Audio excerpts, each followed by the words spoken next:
윤석열 정부가 유능합니까? 저는 최선을 다하고 있다고 생각합니다. 이번 난방비 고지서가 폭탄이라는 국민 정서를 이해하십니까? 상당히 증가했다고 생각하고 있습니다. 지난 10월의 난방비 인상은 윤석열 정부에서 한 거죠? 예, 그렇습니다. 작년하고 똑같이 난방을 써도 고지서 폭탄이 날라올 것은 작년 10월에 이미 예고된 거라고 볼 수 있죠? 네, 예측할 수 있었으리라고 생각합니다. 난방비가 외국보다 싸기 때문에 가격도 올리고 소비도 줄이는 게 좋다. 이게 정부 생각이죠? 그러나 동시에 사회적 약자는 적절하게 보호를 하고 지원을 해야 된다, 이렇게 생각합니다. 지난 10월 이후에 국민들께 그런 말씀을 충분히 전달하셨습니까? 죄송합니다. 어떤 지난 10월 이후에 그런 생각을 국민들께 충분히 전달하셨습니까? 그 산업부 장관이 아마 기회 있을 때마다 그 에너지 값이 오르고 있고 그것 때문에 한국전력 가스공사도 어려워지고 있고 따라서 가격 조정 같은 것이 뭐 불가피하다 그런 얘기를 계속 한 것으로 알고 있습니다. 충분히 얘기했는데 그거를 못 알아먹은 국민들에게도 문제가 있다고 볼 수 있다 이렇게 생각이 되는데 난방비로 난리가 나고 나서 정부가 취약계층 대책을 냈죠? 일단 예산에서 있었던 거를 가지고 조치를 발동을 했고요. 그 후에 추가적으로 더 하는 것이 좋겠다고 판단해서 대상도 늘리고 조금 두텁게 지원하고 그리고 특히 사각지대를 없애는 그러한 조치를 했습니다. 작년 10월부터 요금 폭탄은 어차피 예견된 건데 취약계층 대책은 그때 미리 만드는 게 정상 아닙니까? 정부의 방침은 전체적인 재정 사정이 있기 때문에 최대한 재정의 건전성과 약자의 보호를 조화시키려고 노력을 하고 있습니다. 온 국민이 폭탄을 맞았는데 최소한 국민 70% 정도는 난방비를 지원하는 게 맞는 정책 아닙니까? 재정이 충분하다면 그럴 수 있다고 생각합니다. 지난 정부에서 난방비 가격이 낮았던 것을 어제 오늘 아신 건 아니죠? 뭐 그동안에 의원님께서도 잘 아시겠습니다만은 언론에도 여러 번 그 해당 에너지 공급 회사들이 정부의 요금을 인상시켜 달라고 요청을 하고 그런 것들이 거부되고 있다는 것이 상당한 언론의 보도가 좀 됐다. 저희는 그렇게 생각합니다. 난방비 인상이 전 정부 탓이냐 현 정부 탓이냐 이건 전혀 본질이 아니죠. 윤석열 정부가 지난 10월에 가격 인상할 때 오늘의 폭탄 사태는 이미 예고된 겁니다. 근데 지난 3개월 동안 아무런 설명도 안 하고 아무런 대책도 안 하고 취약계층 대책도 미리 안 냈다가 지금 헤매고 있는 게 본질인데요. 유능한 정부인가요? 뭐 의원님 잘 아시겠습니다만 작년에 이미 추경을 할 때 이 에너지 취약계층에 대한 예산을 추경에도 반영을 했고요. 따라서 거기에 대한 준비는 충분치 않으니까 이번에 또 했겠죠? 물론입니다. 네.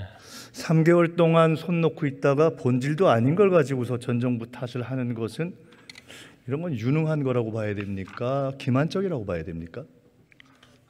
저는 아니면 치사하다고 봐야 됩니까? 에너지 가격의 현재까지 높아진 이유 그리고 그 과정에서 그것이 전 정부든 지금 정부든 어떻게 대응을 하고 있는가 하는 것들을 설명하는 차원이다. 저는 그렇게 생각합니다. 남 탓하는 거를 5년 내내 계속하실 생각입니까? 저희는 남 탓하고 있다고 생각하지 않습니다. 다만 사실을 전 정권은 남이 아니라 사실을 한 몸이다 이렇게 얘기하고 생각하시나 있다고 보죠? 나경원 전 의원이 잘린 이유가 당대표에 나가서 그렇습니까? 아니면 결혼하면 대출 탕감하는 헝가리식 해법을 제기해서 그렇습니까?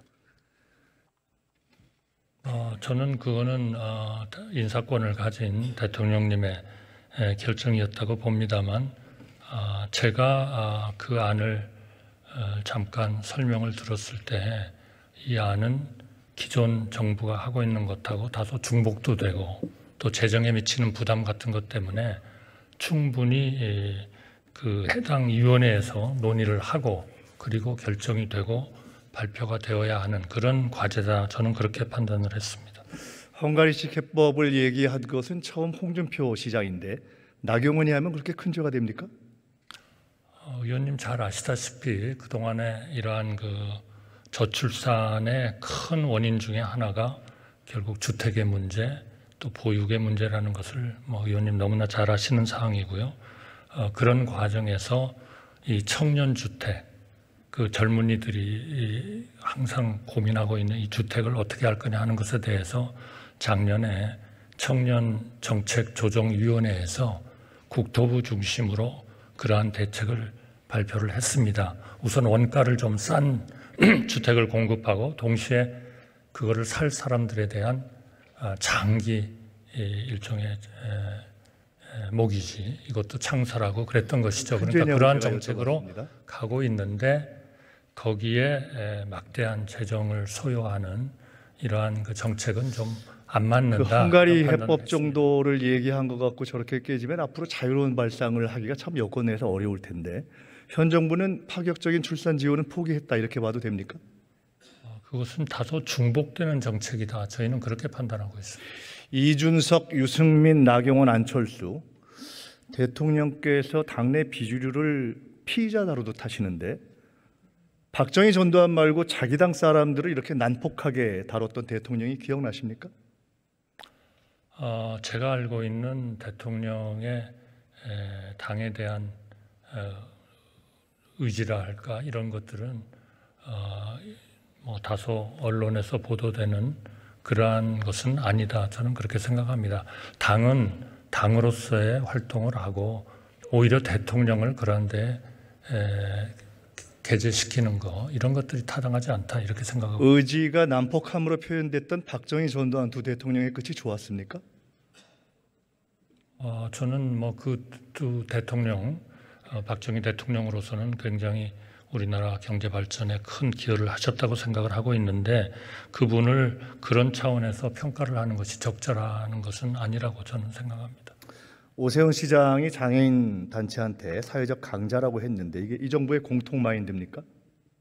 그렇지 않습니다. 분명히 오 시장이 좀 지금 비주류입니까? 저는 만약에 오 시장께서 그렇게 말씀하셨다면 그거는 사회적 약자도 어떤 일반 국민들에게 큰 폐를 안 끼치고 그런 차원에서 오 시장이 말을 잘못한 거다. 본인의 주장을 해야 되는 거 아닌가라는 뜻으로 말씀하시지 않았을까 생각합니다. 출근길 시위가 시민을 불편하게 한 점도 있지만은 역대 정부가 장애인들에게 했던 약속을 못 지킨 것도 사실인 건 아시죠? 그러나 최대한 반영을 하려고 노력했다고 알고 있습니다. 여야 의원들이 종교 지도자들도 뵙고 장애인 이동권 문제를 사회적 대화로 풀려고 이제 하고 있습니다. 영부인이 외국 소년도 돌보는 나라인데 이 정도 문제도 못 풀어서 어떻게 약자와의 동행 정부라고 하겠습니까? 이 국무회에서 늘 보시니까 오 시장한테도 좀 나무라 주시고요. 총리께서도 의원들이 요청하면 대화하실 거죠? 네, 물론 하겠습니다. 한동훈 장관 나와 주십시오.